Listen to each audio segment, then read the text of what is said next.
Di video sebelumnya, aku udah ngebahas tentang perbandingan senilai. Di video ini, kita bakal next ke perbandingan berbalik nilai. Ya, sesuai dengan namanya ya, perbandingan berbalik nilai. Dia ngebandingin dua objek atau lebih. Tapi perlu diingat kalau misalnya senilai, dia kan kalau objek lainnya bertambah, yang lain juga ikut bertambah.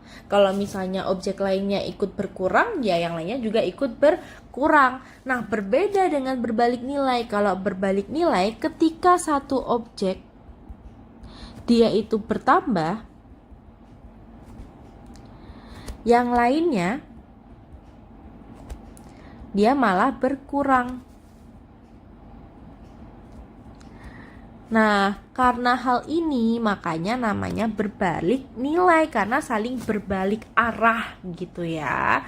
Atau kalau misalnya satunya berkurang, ya yang lainnya bertambah.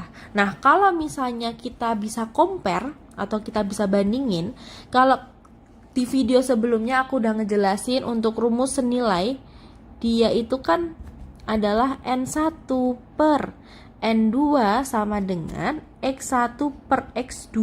Jadi dia itu sejajar, satu dengan satu, objek 2 dengan objek 2. Nah, tapi ketika berbalik nilai, dia itu akan menjadi seperti ini. N1 per N2 sama dengan X2 per X1. Jadi dibalik ya untuk bagian X1 per X2-nya. Atau kalau mau mengubah N1 per N2, N2-nya di atas juga boleh, asalkan memang dia tidak sejajar lagi. Seperti itu ya. Oke, ini untuk rumus dari berbalik nilai dan senilainya.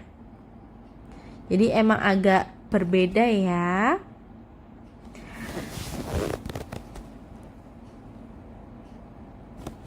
Oke, kita next untuk contoh kasusnya. Contoh pertama, misalnya ada 10 pekerja, dia bisa menyelesaikan pekerjaan itu selama 30 hari. Kalau misalnya pekerjanya itu menjadi 25 pekerja, kira-kira bisa nyelesain berapa hari? Nah, kalau kita bisa ngelogika, dari sini kan kita bisa tahu kalau misalnya pekerjanya nambah, berarti kan apa yang dikerjakan itu akan selesai lebih cepat. Ya kan, otomatis waktunya atau harinya dia akan berkurang. Nah, dari sini ketika pekerja itu semakin bertambah atau objek pekerjanya ini makin meningkat, harinya atau waktunya ternyata dia makin berkurang.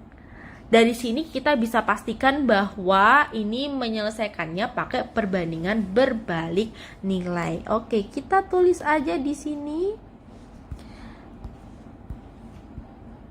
Ini untuk pekerja. Dan objek kedua itu adalah waktu. Untuk pekerja dia menjadi N1 per N2 sama dengan X2 per X1 karena berbalik nilai.